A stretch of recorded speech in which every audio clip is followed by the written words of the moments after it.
A graça e a paz, tudo bem? Sou o pastor Éder, seja muito bem-vindo aqui comigo. E hoje quero falar a respeito de um tema bastante polêmico, um tema bastante difícil de compreensão para a maioria das pessoas, especialmente para os ateus que têm uma visão unilateral a respeito deste assunto. Deus criou o mal? Depende. Depende do que você entende por mal. Depende do conceito que você tem por mal. Por isso que eu falo que nós não temos que ter uma visão unilateral da situação, ou seja, vista somente de um ângulo, a partir de apenas um ângulo da questão. Nós cristãos não temos problemas com relação ao entendimento disso, porque nós sabemos que não se choca absolutamente em nada com relação à natureza bondosa, misericordiosa, graciosa do nosso Deus. Deus é um Deus amoroso que trabalha a favor do bem. Em termos filosóficos, mal significa tudo aquilo que se opõe ao bem. Agora, você pode imaginar Deus, coisa que você consegue? Será que nós conseguiríamos imaginar Deus se opondo ao bem, quando na verdade Ele é a própria expressão da bondade, do amor, da misericórdia, da graça, e tem agido desta forma para o bem da humanidade? Eu acho que não. Somente um louco poderia imaginar Deus fazendo mal para a vida do homem. Agora, como eu falei, depende do que você compreende por mal. Depende do entendimento que você tem por mal. Eu vou ler um versículo aqui que é muito usado pelos ateus para acusar Deus de ser o autor do mal.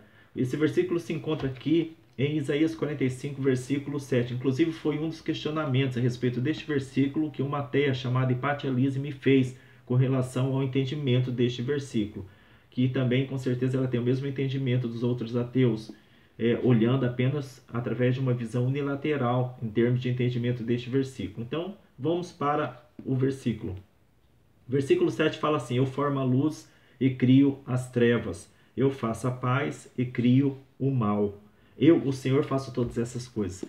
Eu vou me focar apenas nessas duas palavras aqui, frases que Deus falou. Eu crio as trevas, eu crio o mal. Como eu havia falado para você, depende muito do entendimento que você tem por mal, ou da palavra mal. Já que mal é se opor a todo bem, isso não pode caber a Deus, porque Deus não se opõe ao bem, muito pelo contrário, ele promove o bem. Agora, ele promove de maneiras totalmente estranhas ao nosso entendimento, que ainda que se encontra num nível tão limitado com relação à alta sabedoria dele, que é o que causa a confusão em todo o nosso entendimento com relação à palavra de Deus. Por isso que nós precisamos, o que eu sempre tenho batido na tecla aqui, do Espírito Santo para nos trazer esclarecimento, e graças a Deus nós temos o Espírito Santo para podermos compreender aquilo que não há contradição nenhuma dentro da palavra do Senhor. Mas vamos lá, para que nós venhamos compreender esse versículo, que não se choca de forma alguma, não é um antagonismo, não é uma contradição de forma alguma a natureza de Deus, e nós compreendemos isso perfeitamente. Temos que entender o mal. Devo explicar, aliás, essa questão dentro de dois ângulos com relação ao mal. Primeiro, o mal ele é usado como uma forma educativa e como também um juízo punitivo. Vou estar explicando para vocês aqui. Mas antes eu quero abrir um parênteses e falar para você que mal não é uma entidade, como muitos acreditam, separada de Deus, algo que foi criado no universo, que se criou ou foi criado por Deus, de forma alguma. Não é nenhum ente, uma entidade maligna. Não, não é isso.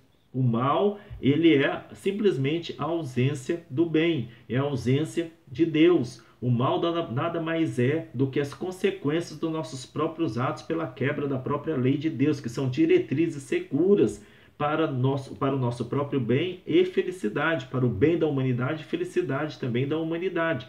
Quando, logicamente, no mau uso do livre-arbítrio, o homem quebra essas diretrizes, quebra essas leis, anda por um caminho totalmente avesso, contrário àquilo que Deus estabeleceu para o bem do próprio homem, ele vai sofrer consequências daquelas atitudes, daquelas escolhas, daquelas más decisões que ele tomou.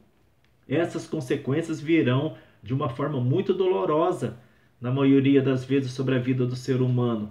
E isso é chamado mal pelo próprio homem. A questão é que Deus usa o mal criado, portanto, pelo próprio homem para o benefício do próprio homem. Aqui entra a bondade de Deus. E bem estranha a nós esse método, porque nós não aceitamos esse método. Por isso que eu falei, será que temos uma definição correta do mal? Você queima a mão no fogo, ou permite que seu filho queima a mão no fogo, já que ele está tão teimoso e quer tocar, quer enfiar a mão no fogo. Uma hora ele vai tocar no fogo, vai queimar e nunca mais vai querer repetir aquela ação. Ou seja, a queimadura na mão dele foi um mal ou foi um bem? Os dois. Foi um mal porque o pai não queria aquilo para o seu filho.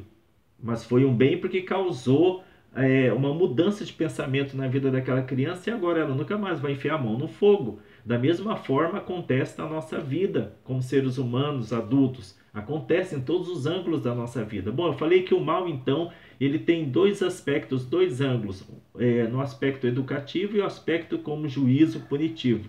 No aspecto educativo, nós temos exemplo claro na Bíblia Sagrada que é Nabucodonosor, que era um homem totalmente um tirano, né, um imperador da Babilônia, totalmente orgulhoso, arrogante, e Deus fez com que ele vivesse 7 anos, ou 7 tempos, segundo as próprias palavras da Bíblia Sagrada, no meio da floresta, no meio do mato, ali vivendo como um verdadeiro animal, até que uma obra maravilhosa fosse produzida no coração dele.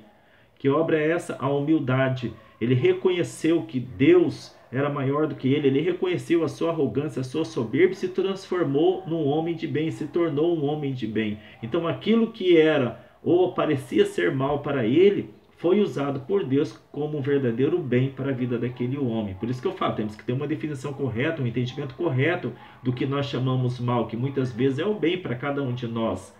Também existe um versículo na palavra de Deus que fala assim: Deus resiste aos soberbos, mas dá graça aos humildes. Olha só, Deus resiste aos soberbos e dá graça aos humildes. E a melhor forma de Deus quebrar o coração orgulhoso é reter a luz, que luz também é sinônimo de conhecimento, trevas é sinônimo de ignorância. É reter a luz, o conhecimento da vida de um orgulhoso, deixando ele em seus próprios atos de tolice. Ele se torna um tolo no meio em que vive, no meio da sociedade. E isso vai envergonhá-lo, vai torná-lo ridículo em todas as suas atitudes. Isso vai humilhá-lo, vai abatê-lo, vai fazê-lo acreditar, e realmente esta é a finalidade, que ele não tem todo entendimento como parecia ter. São métodos diversos, um entre milhares e milhares de métodos que eu estou falando aqui como exemplo, que Deus usa e é poderoso para usar na vida do homem.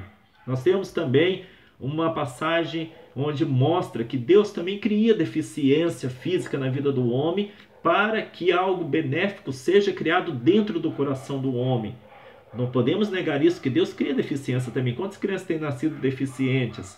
Deus tem um propósito por trás daquilo. E esse propósito é mostrado com clareza em João capítulo 9, versículo 1, quando Jesus, passando por uma rua, ali encontra um cego de nascença, e os discípulos perguntam: quem pecou, Senhor? Ele ou seus pais, para que nascessem daquela forma? Tem cachorros latindo aqui, mas acho que dá para vocês me ouvirem bem.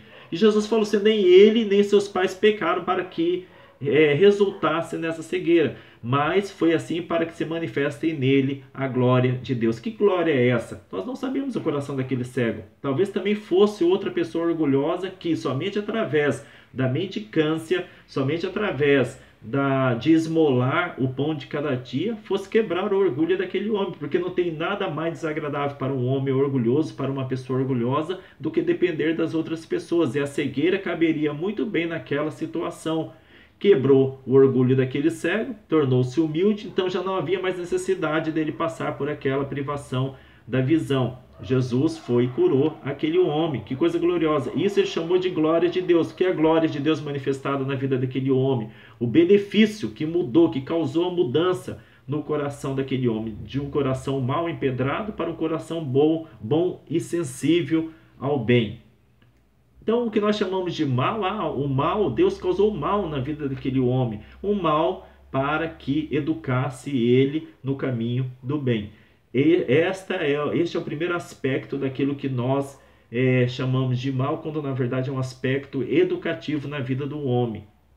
E o outro aspecto, juízo punitivo. Bom, aí também Deus usa o mal como juízo punitivo. Ele usou a Babilônia para punir Israel devido à sua arrogância, à sua soberba, às suas iniquidades, suas maldades. Deus permitiu que a Babilônia, um império bastante forte naquela época, dominasse a Israel, e por 70 anos, quase um século, e depois de 70 anos Deus tirou o povo dele da Babilônia, e o povo voltou totalmente quebrantado, humilde, humilhado e desejoso de retomar o caminho do bem. Então o cativeiro babilônico, que a princípio, segundo a nossa ótica, foi um mal, na verdade tornou-se um bem para a nação de Israel, mas foi punitivo também. Foi punitivo. Foi a punição que Deus usou para chicotear as costas orgulhosas dos israelitas arrogantes, iníquos, pecadores e malignos.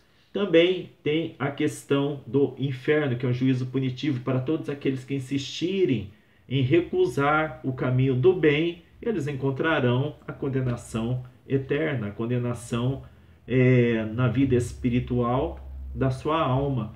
Então é o juízo punitivo e tem que existir o inferno, porque como Deus julgaria todas as almas? Como?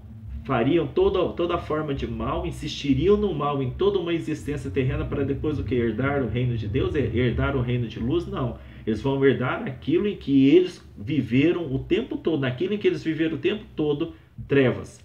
Semearam trevas, vão viver em trevas. Recusaram a luz, vão viver em trevas. Então, deixo aqui essa explicação, e dá para entender agora o porquê que Deus fala: eu crio as trevas e crio o mal, é neste sentido, educativo e juízo punitivo. Espero ter esclarecido alguma coisa, ajudado em alguma coisa aqui. Como eu falei, são poucos os minutos em que não dá para abranger tudo que poderia falar numa pregação de 1 hora aqui. Não dá, não daria, não dá para explicar em poucos minutos. Mas eu creio que eu fui bastante sucinto, direto naquilo que eu expliquei. Que Deus te abençoe e siga o caminho do bem.